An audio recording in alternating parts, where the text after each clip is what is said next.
dear students, professors, honorable guests, today we have a great honor to meet with the Secretary of State of the United States of America, Mr. Antony Blinken.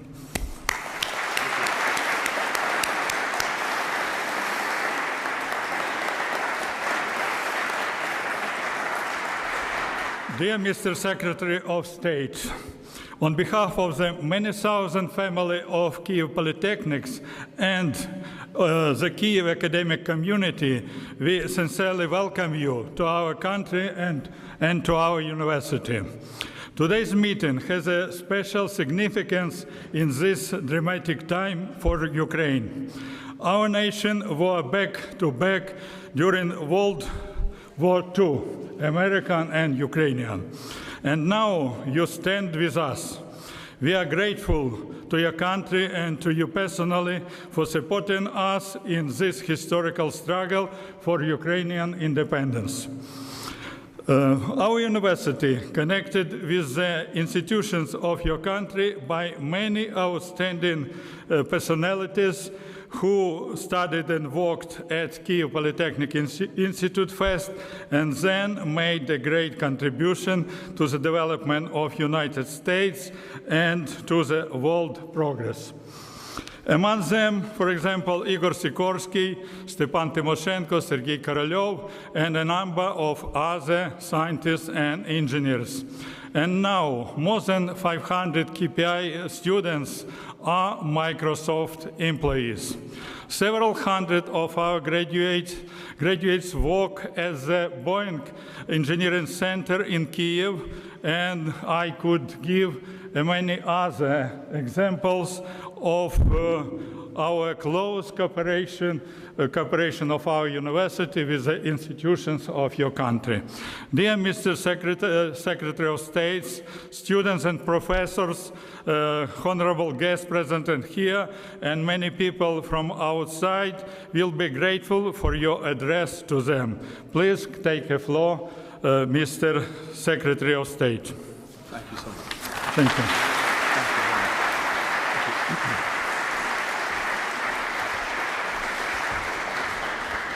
Well, good evening, everyone. And Dr. Skowronski, thank you for the introduction, but thank you especially for your decades-long contributions to science and education, and for leading Kyiv Polytechnic Institute through what is such a tumultuous time. And I am so grateful to be here with each and every one of you. Today marks 811 days since Putin launched his brutal war. Each day, a grinding struggle in which Ukrainians have demonstrated remarkable heroism and suffered immeasurable loss. A year ago, I spoke in Helsinki about how Putin's aggression against Ukraine had been a strategic failure for Russia, and what it would take to ensure that it stayed that way. Today, I'm here in Kyiv to speak about Ukraine's strategic success and to set out how, with our support, the Ukrainian people can and will achieve their vision for the future, a free, prosperous, secure democracy, fully integrated into the Euro-Atlantic community and fully in control of its own destiny. We're meeting at a critical moment. Putin is ramping up yet another offensive against Ukraine in Kharkiv and across the east, sending wave after wave of Russian soldiers, Iranian drones, North Korean artillery, and tanks, missiles, and fighter jets built with machines and parts supplied by China. The coming weeks and months will demand a great deal of Ukrainians who have already sacrificed so much. But I have come to Ukraine with a message. You are not alone. The United States has been by your side from day one. We are with you today, and we will stay by your side until Ukraine's security, its sovereignty, its ability to choose its own path is guaranteed. And we're far from your only friend. Dozens of countries around the world are not just rooting for Ukraine's success, they're helping you achieve it. Now, after the delay in approving the latest U.S. assistance package to Ukraine, a delay that left you more vulnerable to Russia's attacks, Some Ukrainians may be wondering whether you can count on America to sustain its commitment. The $60 billion aid package that was approved by our Congress with overwhelming support across both political parties and both houses of Congress, I think demonstrates that you can. And a significant majority of Americans believe we should continue to provide assistance to Ukraine. Indeed, the American people's support for Ukraine has been consistent over the course of the war. It has never wavered. Americans understand that our support for Ukraine strengthens the security of the United States and our allies. They understand that if Putin achieves his goals here in Ukraine, he won't stop with Ukraine. He'll keep going. For when in history has an autocrat been satisfied with carving off just part or even all of a single country? When has that satisfied Vladimir Putin? At the same time, the American people want to know that we have a plan for getting to the day when Ukraine can stand strongly on its own feet, militarily, economically, democratically, so that America's support can transition to more sustainable levels. The Ukrainian people want the exact same thing. They do not want to have to rely on others to guarantee their security and their prosperity. And we do have a plan, and we're working together with Ukraine and a wide network of partners to realize it. And what I want to speak to you about this evening is what that plan looks like and how we're going to fully achieve it.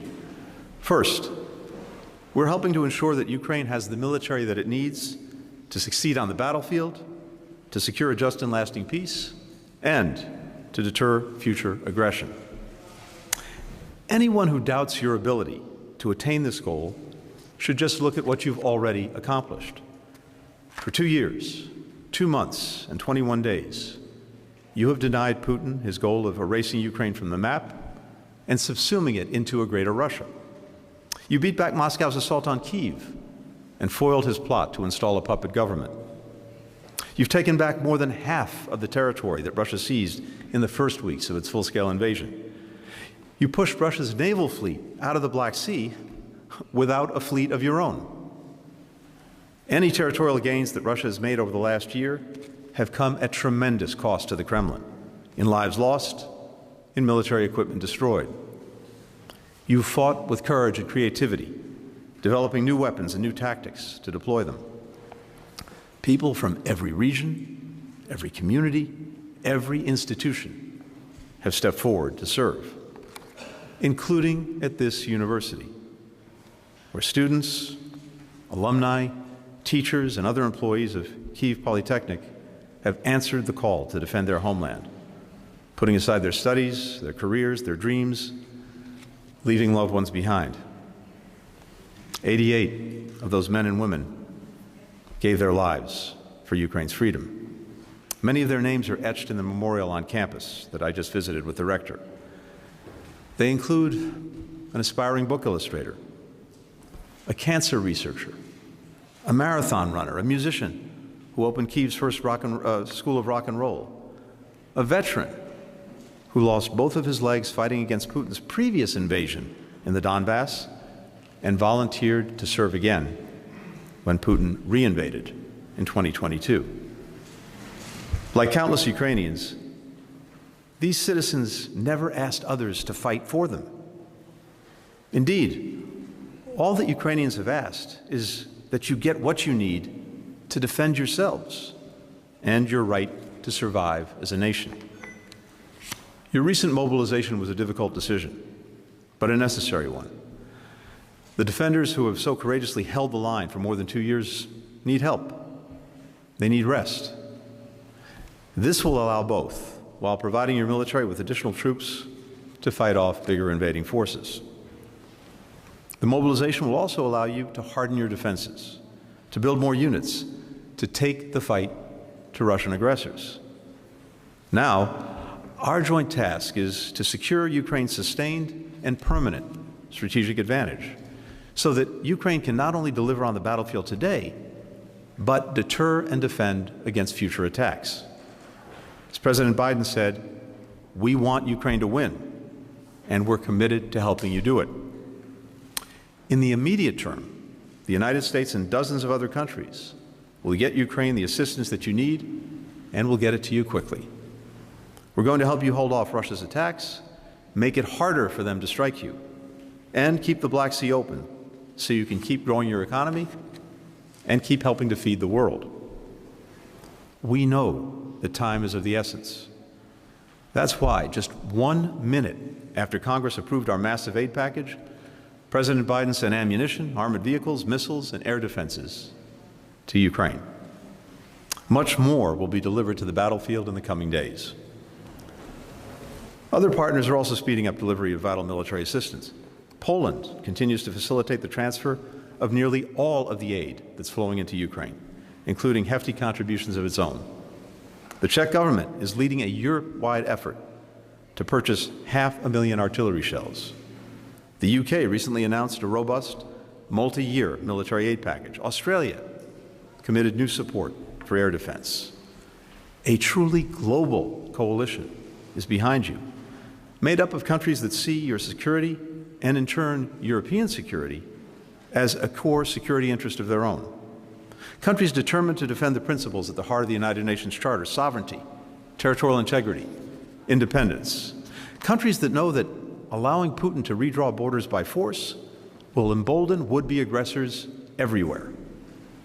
As Japan's Prime Minister Kishida said when addressing the U.S. Congress, the Ukraine of today may be the East Asia of tomorrow.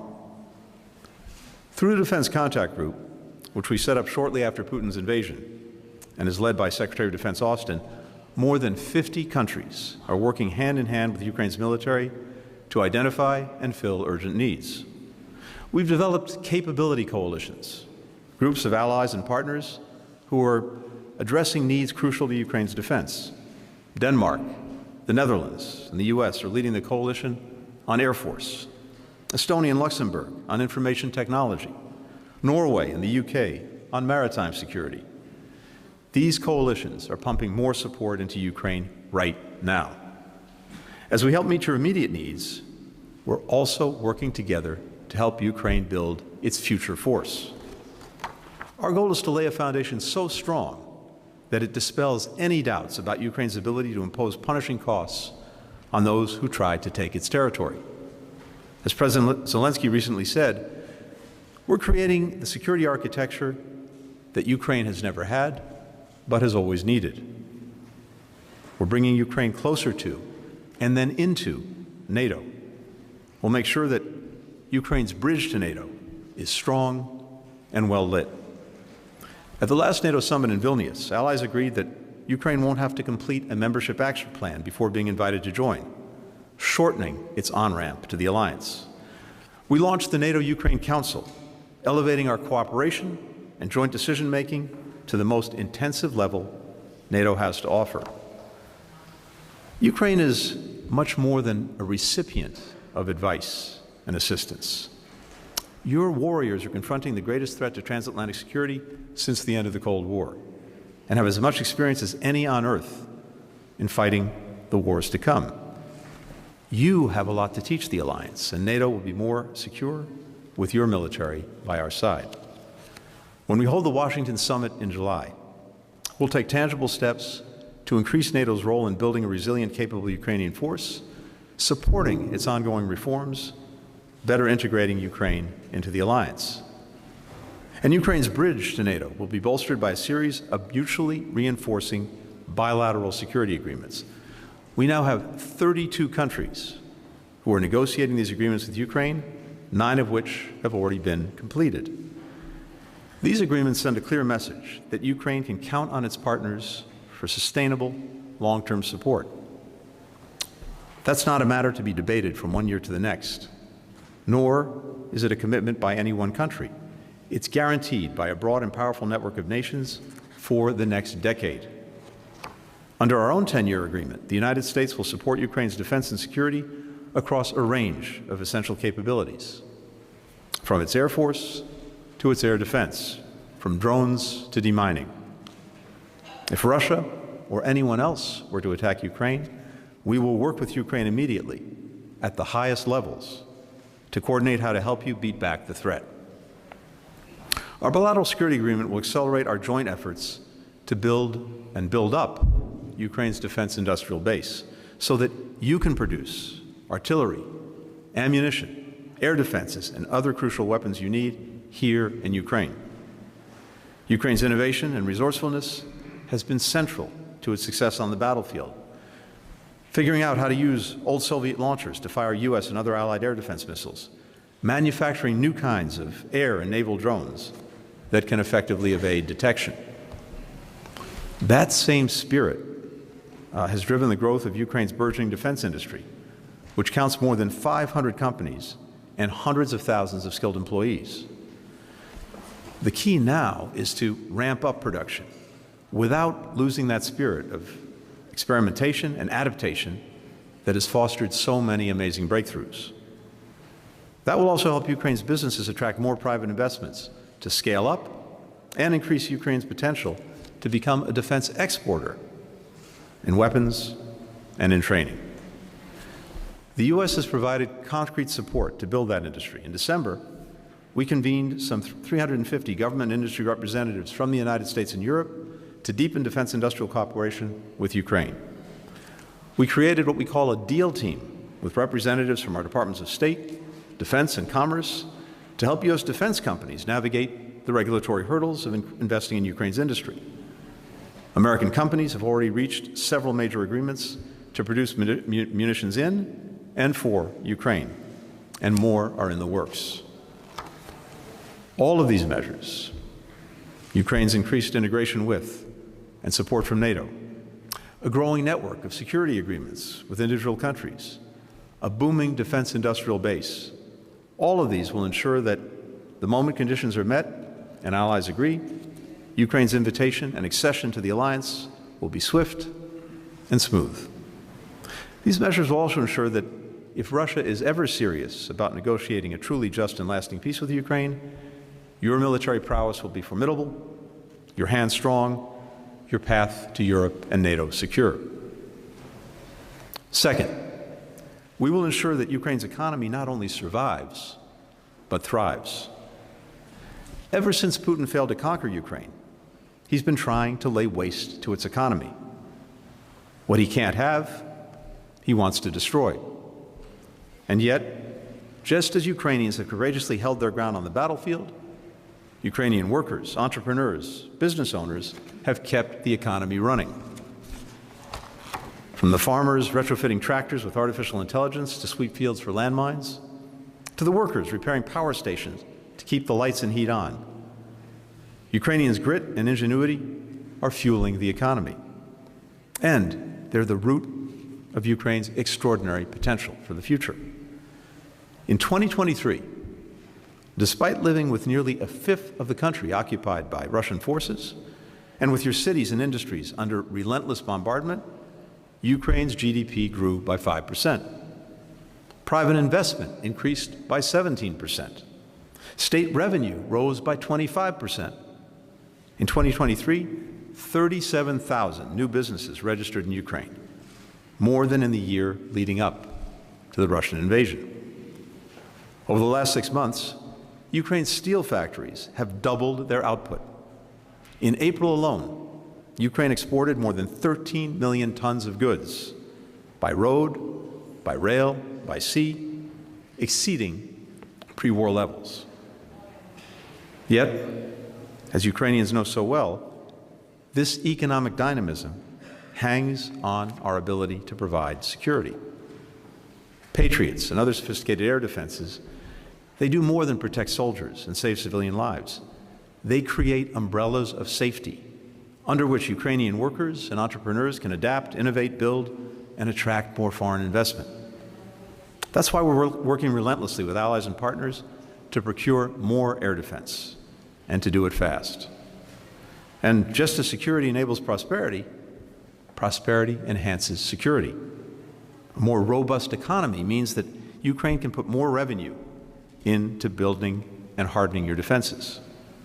Ukraine's economic renewal will also encourage a speedier return of refugees and internally displaced people, the vast majority of whom want to go home.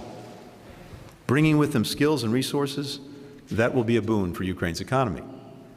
Together, Ukraine's partners have contributed $85 billion in economic and development aid, providing a lifeline to Ukraine's government at a time when beating back Putin's invasion has forced the government to invest almost all of its revenue in self-defense. That assistance means that first responders can charge into residential buildings to pull people from the rubble of Russian strikes. It means that doctors and nurses can care for wounded civilians and soldiers. It means that teachers can educate Ukraine's rising generations, the future of the country. Now, for every dollar that the United States has put toward economic and development assistance for Ukraine, other donors have invested 3 more. Japan and Korea are supplying generators and gas turbines to rebuild Ukraine's energy grid. Italy, Latvia are helping address the massive humanitarian and environmental costs of Russia's destruction of the Kakhovka Dam. Norway is helping rebuild schools, hospitals, other essential services. I could go on. We talk a lot about burden sharing. This is exactly what it looks like. At the same time as we help Ukraine meet these immediate needs, we're again laying the foundation for Ukraine's long-term success through its full economic integration into Europe and the West.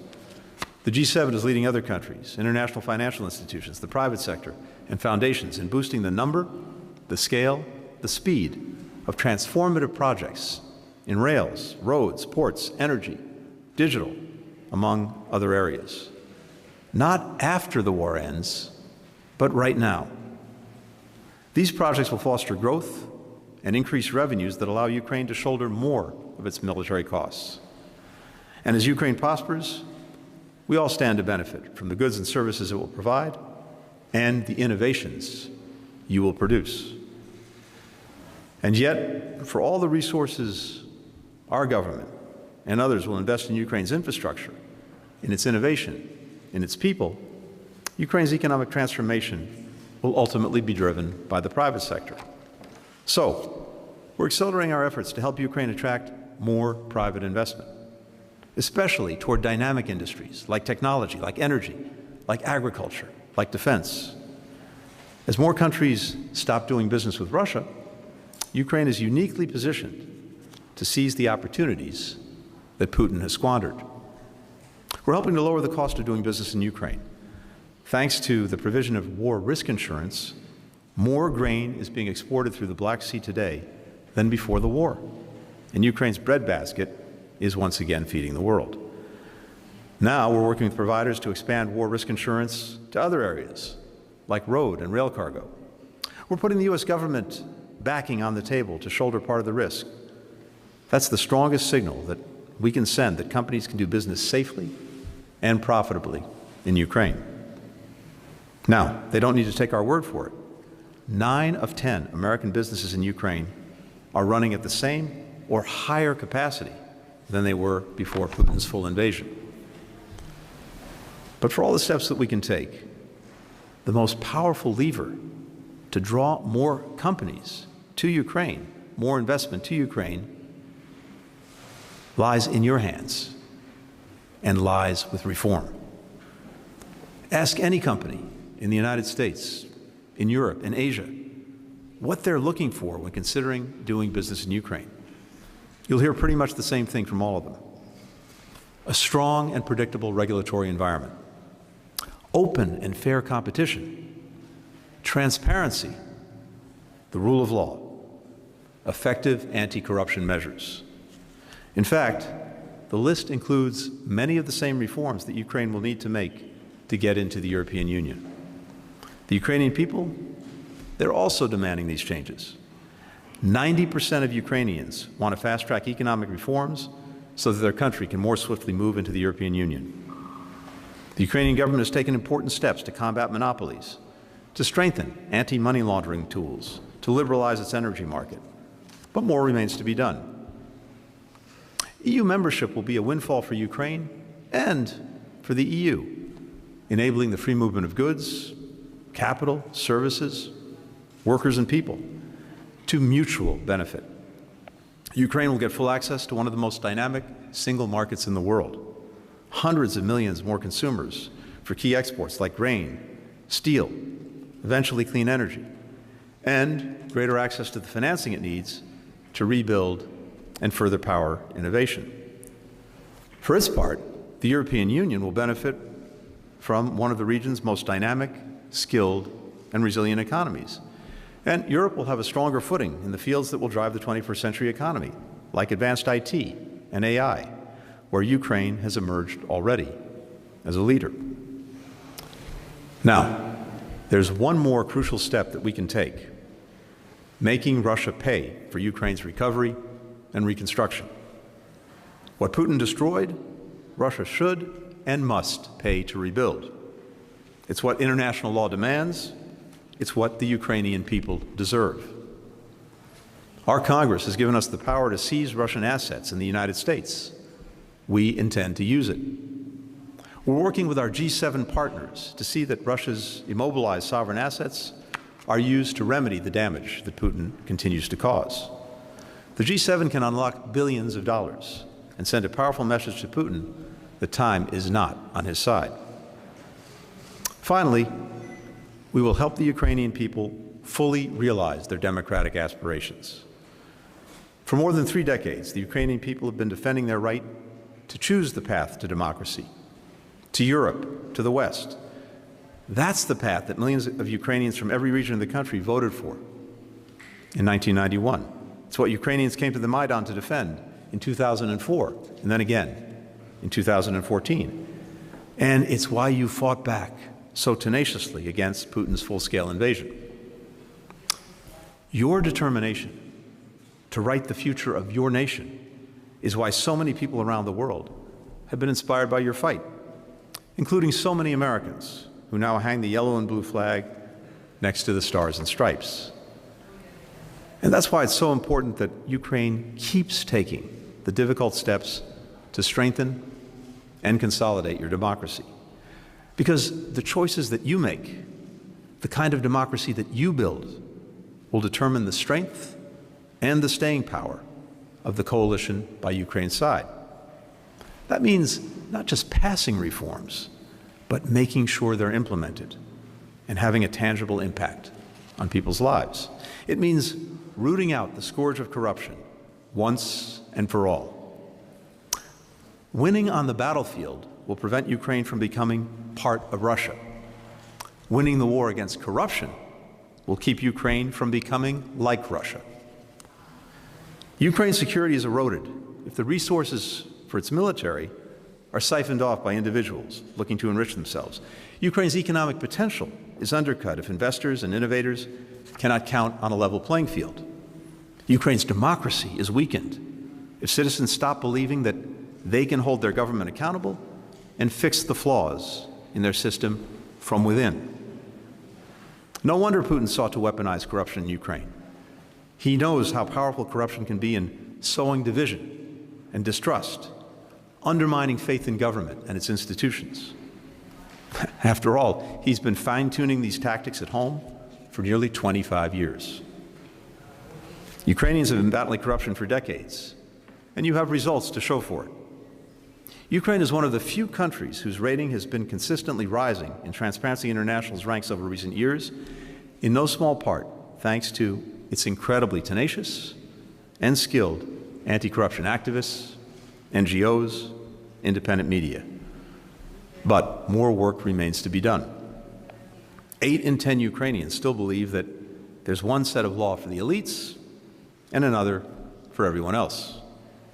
And entrenched interests are doing their best to stymie every reform. Ukraine's defenses against corruption have to be just as strong as its military defenses. And we know what those defenses are: an independent judiciary, a free press, a vibrant, inclusive civil society, free and fair elections, independent, empowered anti-corruption investigators, prosecutors, and judges. For decades, the United States and Europe have been helping you build these democratic pillars from the bottom up, and we'll keep supporting you as you accelerate these reforms. That's why we're working with the government and civil society groups to shore up Ukraine's election infrastructure. That way, as soon as Ukrainians agree the conditions allow, all Ukrainians all Ukrainians, including those displaced by Russia's aggression, can exercise their right to vote.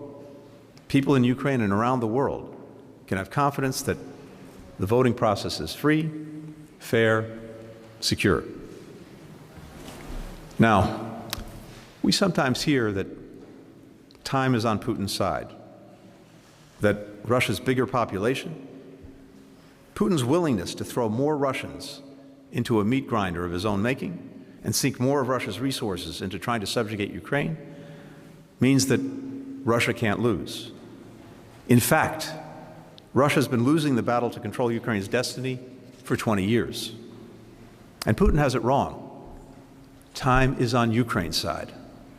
Because with each passing month, the work we're doing together moves Ukraine closer to membership in the European Union and NATO. With each passing month, Ukraine signs more bilateral security agreements, ramps up its defense industrial base, churns out more advanced weapons, strengthens its economy, consolidates its democracy. As the war goes on, Russia is going back in time. Ukraine is moving forward. Here's why I'm confident that Ukraine will continue along that trajectory and ultimately succeed. Because of all of you, because of the people of Ukraine. There's one thing that Putin has always underestimated, but that Ukrainians understand to their core, and that's the fierceness with which free people will defend their right to shape their own destiny. The powerful dedication to one's neighbors, community, and nation that democracies stir in their citizens. A spirit born of love, not hate, of hope, not fear, of perpetual possibility. We see it in the countless people across this nation who've opened their homes and their hearts to fellow citizens who've been displaced by Russia's brutal war. We see it in the artist who paints the boarded-up windows in eastern Ukraine with the verses of Ukrainian poets, which she calls a special kind of armor.